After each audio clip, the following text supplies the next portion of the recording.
और ये आदि पुरुष फिल्म जो रिलीज की है इसमें बहुत ही निंदनीय कृत दृश्य दिखाई दिए हैं। सिर्फ उदाहरण नहीं है कि रावण ने मांस खाया, कहीं भी वर्णित नहीं है, कहीं भी चरितार्थ नहीं है। और ये दिखाने वाले एक कैरेक्टर में जो भी रावण का किरदार कर रहे हैं उनको मैं एक बार फिर से चेतावनी दे रहा हूँ, जिन्होंने ये फिल्म बनाई है हमारी योगिनी पीठ जल्दी से जल्दी इन पर FIR करने वाली है। जी, उसमें रावण को मांस खिलाते हुए दिखाया गया है और रावण को बिल्कुल ही नेगेटिव किरदार के रूप में दिखाया गया है। हम मानते हैं कि हमारे शास्त्रों में रावण को नेगेटिव किरदार के रूप में दिखाया जाता रहा है और रावण नेगेटिव किरदार ही है क्योंकि उसने माँ सीता का हरण किया। लेकिन क्या रावण का जिस तरह चरित्र चित्रण इन लोगों ने किया है, क्या रावण वैसा था? क्या रावण मांस खाता था या मांस खिलाता था? हमारी योगिनी पीठ बहुत जल्दी इस पर थाने पर कार्रवाई करेगी और थाने पर जाकर के FIR दर्ज कराएगी। मैं आपको इस बात दावे से कह सकता हूँ। और संत समाज में बहुत आक्रोश है, कथावाचक समाज में बहुत आक्रोश है। आज शास्त्र में लिखा है, श्री रामचरित्र मानस निर्मल मन जन सो मोहि पावा, मोहि कपट छल छिद्र न भावा। राम जी तो वह है। भारत की मच अवेटेड फिल्म आदि पुरुष आज थिएटर्स में लग चुकी है और रिलीज हो चुकी है। लेकिन इस फिल्म को देखने के बाद जो लोगों का रिएक्शन है, जो रिस्पॉन्स है, वो बिल्कुल भी अच्छा नहीं है।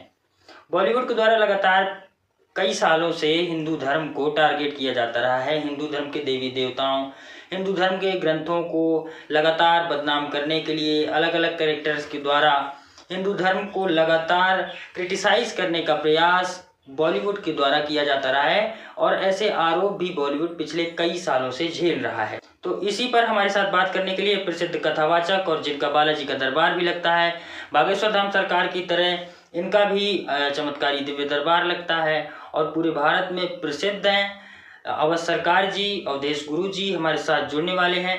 हिंदू राष्ट्र पर भी बात करेंगे। बागेश्वर धाम सरकार लगातार पिछले कई दिनों से हिंदू राष्ट्र और हिंदुओं का मुद्दा लेकर के चल रहे हैं। लव जिहाद पर भी इस समय भारत में एक बड़ा इशू चल रहा है, उस पर भी बात करेंगे उनसे। तो हमारे साथ अवध सरकार लाइव जुड़े हुए हैं। अवध सरकार जी, आपका बहुत बहुत स्वागत है हमारे इस खास कार्यक्रम में। नमस्कार, आपके समस्त दर्शकों को योगिनी पीठ की ओर से बहुत बहुत साधुवाद। सबसे पहले समस्त भारत की जनता को, सनातन प्रेमियों को, बालाजी के प्रेमियों को मेरा साधुवाद, राधे राधे। बड़ों को मेरा नमस्कार, छोटों को मेरा आशीर्वाद और साधु समाज के चरणों में इस दास का कोटि कोटि प्रणाम। योगिनी पीठाधीश्वर गोवर्धन होने के नाते मैं महंत अवधेश अवध सरकार के नाम से हमारे बालाजी हैं, आप सभी जानते हैं, और बालाजी का दरबार लगता है। और जैसे इस दास के द्वारा श्रीमद् भागवत कथा को गाया जाता है, तो इस दास का आज गुरु जी जी जी जी गुरु जी, ये जो फिल्म आई है आदि पुरुष, आज ही थिएटर्स में लगी है, सिनेमा घरों में लगी है और उसके बाद जो लोगों का रिस्पॉन्स आया कि बॉलीवुड लगातार हिंदू धर्म को टारगेट करता रहा है, चाहे वो NG फिल्म के जरिए हो, चाहे PK जैसी फिल्मों के जरिए हो, और अब ये आदि पुरुष इसमें बिल्कुल घटिया कास्टिंग और डायलॉग्स और फिल्म निर्माता ने बिल्कुल ही इसको गलत प्रेजेंट किया है। और जो नई पीढ़ी के लोग हैं जिनको इस फिल्म से सीख मिलनी चाहिए थी, वो अब सवाल खड़े कर रहे हैं कि क्या हमारे भगवान, क्या हमारे जो माइथोलॉजिकल जो रामायण और महाभारत जैसे ग्रंथ हैं उनके कैरेक्टर्स ऐसे थे? तो क्या कहना है आपका इस फिल्म पर और आपकी क्या प्रतिक्रिया है महाराज जी? देखिए, हमारी प्रतिक्रिया बिल्कुल साफ, स्पष्ट और दो शब्दों में हम इसको बिल्कुल सिरे से नकारते हैं। इसको बनाने वाले, देखिए, राम जो हैं, सीता जो हैं, वो संसार का आदर्श ही नहीं, वो हमारे भगवान हैं। और श्री रामचरित्र मानस का मतलब होता है पूरी समाज के लिए भगवान ने आदर्श स्थापित किया। आदर्श ऐसा स्थापित किया कि अपने पिता ने अगर अपनी पत्नी को वचन दे दिया, तो राम जी ने भी अपने पिता का वचनों का पालन किया और सब कुछ छोड़ करके वन जाने लगे। तो वह सीता माता अपने पति की सेवा करने के लिए पति धर्म समझते हुए उन्होंने भी अपने आपके सुखों को त्याग करके राम जी के साथ जंगल में जाना ठीक समझा। और तो और जब ये बात एक भाई को पता लगती है तो वो भाई भी अपने भाई और भाभी की सेवा के लिए तत्पर सारे राज सुख छोड़ करके चल देता है। ऐसी रामचरित्र मानस है। और ये आदि पुरुष फिल्म जो रिलीज की है, इसमें बहुत ही निंदनीय कृत दृश्य दिखाई दिए हैं। जहां एक तरफ आपको लव जिहाद समझ में आ रहा है, मुझे तो ठीक ठीक इसी फिल्म में ही लव जिहाद दिखा दिया उन्होंने। कि आप एक तरफ कर रहे हैं सीता जी का कैरेक्टर आप कर रहे हैं, हमारी माता का कैरेक्टर कर रहे हैं, और उसमें आप किसिंग जैसे सीन दिखा रहे हैं। ये अपने आप में ही शर्मिंदगी का विषय है। हमारे हिंदू समाज को जागना चाहिए और हमारी संत समाज को इस पर एक्शन करना चाहिए। हमारी योगिनी पीठ बहुत जल्दी इस पर थाने पर कार्रवाई करेगी और थाने पर जाकर के FIR दर्ज कराएगी। मैं आपको ये बात दावे से कह सकता हूं। और संत समाज में बहुत आक्रोश है, कथावाचक समाज में बहुत आक्रोश है, और हिंदू समाज आज हिंदू समझने लगा है कि कहाँ हमारी अच्छाई है और कहाँ बुराई है। लगातार बॉलीवुड, लगातार ये मुंबई में बैठे हुए मनगढ़ंत माफिया समझिए इन्हें, जो हमारे हिंदू देवी देवताओं धर्म ग्रंथों पर फिल्म बनाते हैं, और मुद्दे हैं उन पर बनाओ। आपको सिर्फ हमारे भगवान ही बचे, और भगवान बचे हैं तो उन्हें उसी आदर्श के साथ पेश कीजिए जिस आदर्श के साथ शास्त्र में लिखा है, श्री रामचरित्र मानस निर्मल मन जन सो मोहि पावा, मोहि कपट छल छिद्र न भावा। राम जी तो वह है प्रातः काल उठ के रघुनाथा, माता पिता गुरु नावई माता। हमारे राम जी तो ऐसे हैं कि सुबह जगते ही अपने माता पिता को प्रणाम करते हैं। तो ऐसे चरित्रवान, गुणवान, धर्मवान हमारे प्रभु राम, हमारे भगवान पर ये फिल्में दर्शाई जाती हैं, हमारी माता जी पर फिल्में दर्शाई जाती हैं। उनके डायलॉग, उनके प्रतिक्रिया और उनके शब्द, अरे उस टाइम में भी तो रामायण बनी थी। तो मेरा बिल्कुल दोस्तों आपसे ये कहना है, समस्त दर्शकों से, हिंदू समाजवादियों से, और हिंदू अपने आप को जो हिंदू कहने वाले लोग हैं उनसे भी मैं अपील करता हूँ इस फिल्म का पुरजोर विरोध करें, और हो सके तो ज्यादा से ज्यादा FIR कर इन पर कार्रवाई होनी चाहिए। जय श्री राधे, जय श्री कृष्ण जी। अच्छा महाराज जी, ये जो रावण का कैरेक्टर इस फिल्म में रहा, रावण का जो चित्रण रहा, उसमें रावण को मांस खिलाते हुए दिखाया गया है और रावण को बिल्कुल ही नेगेटिव किरदार के रूप में दिखाया गया है। हम मानते हैं कि हमारे शास्त्रों में रावण को नेगेटिव किरदार के रूप में दिखाया जाता रहा है, और रावण नेगेटिव किरदार ही है क्योंकि उसने माँ सीता का हरण किया। लेकिन क्या रावण का जिस तरह चरित्र चित्रण इन लोगों ने किया है, क्या रावण वैसा था? क्या रावण मांस खाता था या मांस खिलाता था? और क्या जिस तरह से इन्होंने मुस्लिम लुक दिया है, एक मुस्लिम शासक की तरह, अलाउद्दीन खिलजी की तरह दिखाया है, तो रावण के चरित्र चित्रण जो इन लोगों ने किया है वो कैसा था हमारे शास्त्रों में महाराज जी? जी, आपने बहुत ही अच्छा प्रश्न पूछा। देखिए, रावण सबसे पहले तो एक बहुत विद्वान था जिसने भगवान शंकर को इतनी अच्छी स्तुति सुना करके प्रसन्न कर दिया। जिन भगवान शंकर ने सोने की लंका बनाई, उस सोने की लंका को रावण को दान कर दिया। तो क्या ऐसा भक्त मांस खा सकता है?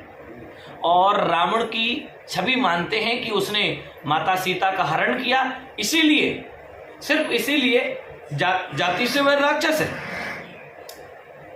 वह राक्षस तो है लेकिन उसके कर्म बहुत अच्छे थे, लेकिन कर्म उसके वहां खराब हो गए जहां उसने हमारी माता सीता का हरण किया।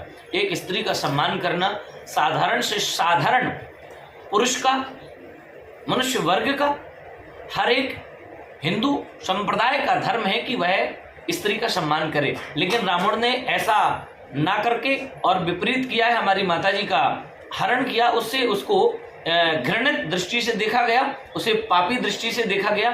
लेकिन ये कहीं तक भी शिरोधार्य नहीं है कि मांस, रावण ने मांस खाया, कहीं भी वर्णित नहीं है, कहीं भी चरितार्थ नहीं है। और ये दिखाने वाले, ये कैरेक्टर में जो भी रावण का किरदार कर रहे हैं, उनको मैं एक बार फिर से चेतावनी दे रहा हूं, जिन्होंने ये फिल्म बनाई है, हमारी योगिनी पीठ जल्दी से जल्दी इन पर FIR करने वाली है।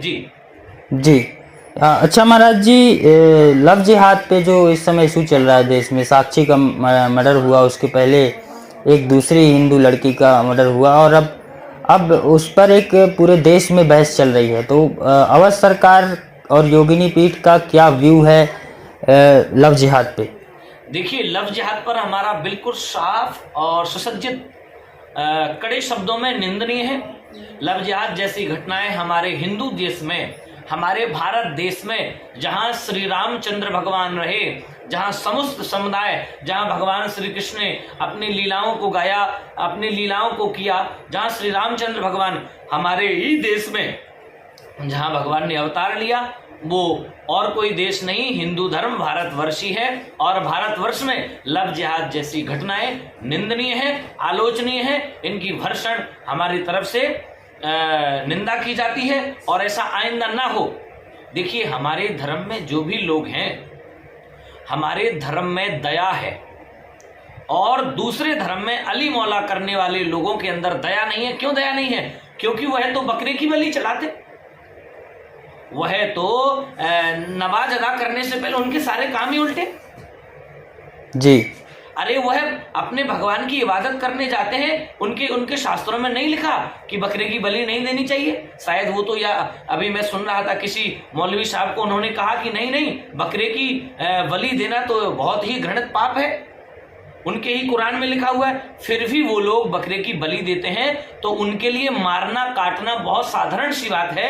इसलिए मैं अपने हिंदू बेटियों से और सनातन धर्म लोगों से, उनके माता पिता से कहना चाहूंगा कि अपने घर में संस्कृति संस्कार दें, ताकि हमारी बहन बेटी लव जिहाद का शिकार ना हो सके। और जो भी लव जिहाद का शिकार हो रहे हैं, इन दुष्टों के हाथों से जो मारे जा रहे हैं हमारी बहन बेटी हैं, उनकी आत्मा की हम बिल्कुल गीता पाठ के द्वारा और उपनिषदों के द्वारा और जगह जगह तीर्थों में जाकर के जितनी भी घटनाएं हुई हैं, हमारे स्वयं के द्वारा उनके लिए पिंडदान इत्यादि तर्पण किए जा रहे हैं, ताकि उनकी आत्मा को शांति मिले और लव जिहाद जैसी घटनाएं दोबारा ना हो। जी महाराज जी, जो बागेश्वर धाम सरकार के द्वारा हिंदू राष्ट्र का पूरे देश में अभियान चलाया जा रहा है और हिंदू राष्ट्र को बड़े मुखर तरीके से हिंदू राष्ट्र के मुद्दे को उठा रहे हैं, तो इसको आप राजनीति से जोड़ करके देखते हैं या इसे आप धर्म के हित के हिसाब से देखते हैं? किस तरह देखते हैं आप?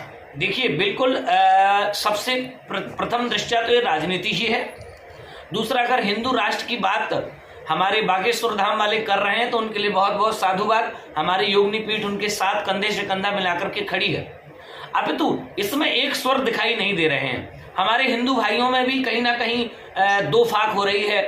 कभी तो धीरेन्द्र शास्त्री जी को चुनौती दे दी जाती है कि आप चमत्कारी हैं तो आइए और इसको मठ को भर दीजिए, मठ की दीवारें गिर रही हैं उसको कर दीजिए। तो ये बात कहीं ना कहीं हमारे दिल को भी अचंभित करती हैं और मस्तिष्क को भी प्रताड़ित करती हैं कि एक व्यक्ति, एक छोटा सा बालक, और मेरी दृष्टि में तो वो महान गुरु हैं, आज देश भर में दुनिया में ख्याति प्राप्त हैं और दुनिया उन्हें जानती है, कौन नहीं जानता उनको। तो अगर वो हिंदू धर्म का एजेंडा उठा रहे हैं, देखिए इसे उठाने की जरूरत नहीं, इसे तो कराने की जरूरत है। हमारा हिंदू राष्ट्र देश पहले से था, है और रहेगा, उसे बनाने की जरूरत नहीं है। बस हिंदू जो सो गए हैं उनको जगाने का काम जो हो रहा है हमारे द्वारा, हमारे बागेश्वर धाम के द्वारा और हमारे संतों के द्वारा।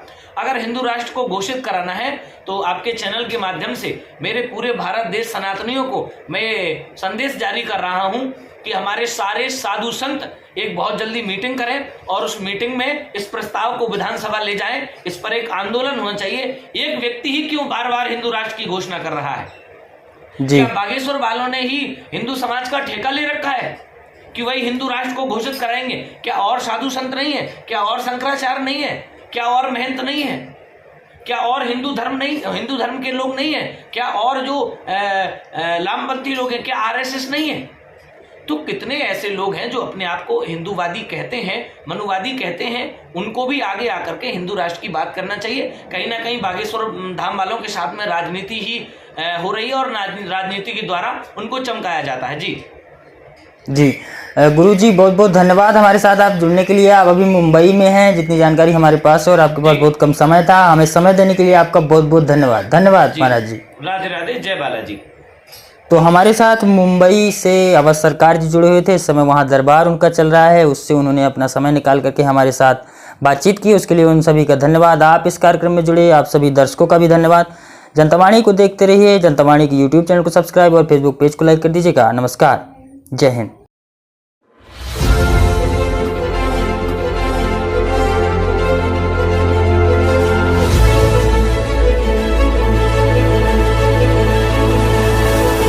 ये है जनता वाणी नेटवर्क और आप देख रहे हैं जनता वाणी, जनता की आवाज़।